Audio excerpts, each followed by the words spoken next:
lebat ingkang sinebut kembar mayang ya sekarat dimanca warna dene maneka warna dumadining sangka kembar tata wilangane ana 1000 caruk sawiji rinakit dadi kembar mayang.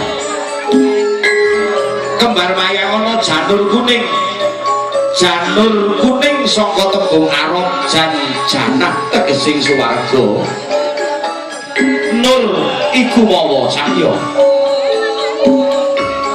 lantan kantun ana gandhong andhong mung papeling lan pepimut godhong andhong kinarya haduma marang kersaning Gusti kang rodeng dumadi tembung pemimpin ya kang kakung kinarya pemimpin ingkang putri kang putri kinarya pemimpin ing para putra putri nira.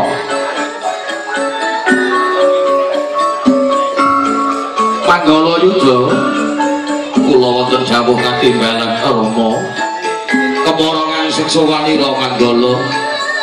nuwun injing estokaken dawuh kepara kantinen wujuding para kadang Manggala yuda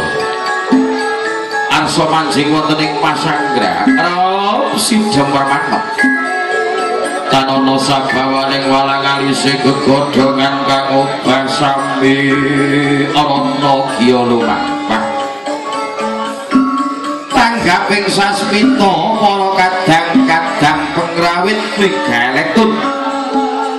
ugi pangeli ing Widuwati Loloni sinuwuk gamelan Lokananta.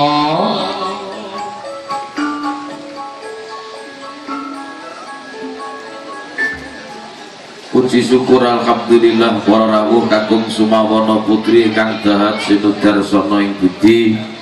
wonten ing kalodhangan siang mangke wis